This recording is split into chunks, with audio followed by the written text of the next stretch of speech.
തിരുനെൽവേലിയിൽ തള്ളിയ കേരളത്തിലെ മെഡിക്കൽ മാലിന്യങ്ങൾ നീക്കി തുടങ്ങി സബ് കളക്ടറുടെ നേതൃത്വത്തിൽ 70 സംഘമാണ് നടപടികൾക്കായി തിരുനെൽവേലിയിലെത്തിയത്. അടിയന്തരമായി മാലിന്യം നീക്കണമെന്ന ദേശീയ ഹരിത ട്രിബ്യൂണൽ നിർദ്ദേശത്തെ തുടർന്നാണ് മാലിന്യങ്ങൾ നീക്കുന്നത്.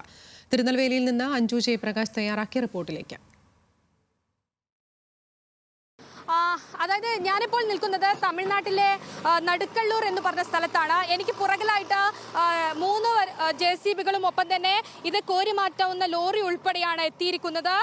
ഏകദേശം കേരളത്തിൽ നിന്ന് 16 ലോറികളാണ് തമിഴ്നാട്ടിൽ ഈ വിവിധ സ്ഥലങ്ങളിലായിട്ട് കേരളത്തിൽ നിന്ന് ആശുപത്രി മാലിന്യങ്ങൾ തള്ളിയ സ്ഥലത്തായിട്ട് എത്തിയിട്ടുള്ളത്.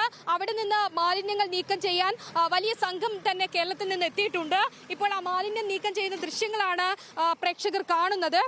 പ്രധാനമായിട്ടും 6 ഇടങ്ങളിലാണ് ഇത്തരത്തിൽ മാലിന്യങ്ങൾ നിക്ഷേപിച്ചതായിട്ട് പുറത്തേക്ക് വന്നിരിക്കുന്നത്. അത് ഒന്ന് കൊടുകനല്ലൂരാണ്, മറ്റൊന്ന് പളവൂറാണ്, മറ്റൊന്ന് കൊണ്ടാനഗരം, മേലത്തിട്ടിയൂർ, ഇപ്പോൾ ഞാൻ നിൽക്കുന്ന നടുക്കള്ളൂർ, അറിയനായികപുരം. കേരളത്തിന്റെ ഈ ആശുപത്രി മാലിന്യങ്ങൾ തള്ളാനുള്ള ഒരു കുപ്പത്തൊട്ടിയാക്കി മാറ്റിയിരിക്കുന്നത്.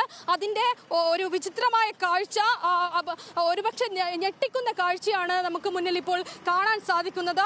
കെട്ടുകണക്കിന് മാലിന്യങ്ങളാണ് തള്ളിയിരിക്കുന്നത്. ഇന്ന് വൈകിട്ടോടുകൂടി ഇത് പൂർണ്ണമായിട്ടും ഇവിടുന്ന് നീക്കം ചെയ്യുമെന്നാണ് അധികാരികളിൽ നിന്നുൾപ്പെടെ അറിയാൻ സാധിക്കുന്നത്. കൃഷിയൊക്കെ ചെയ്യുന്ന വ്യവസായമൊക്കെയുള്ള സ്ഥലമാണ്.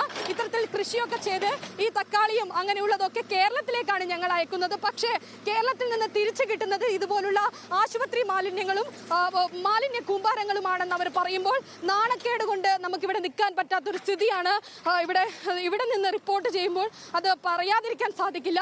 അങ്ങനെ ഈ മാലിന്യങ്ങൾ ഇന്ന് വൈകിട്ടോടുകൂടി നീക്കിയതിനു ശേഷം അത് കൃത്യമായി സംസ്കരിക്കും എന്നതാണ് നിലവിൽ മനസ്സിലാക്കുന്ന കാര്യം.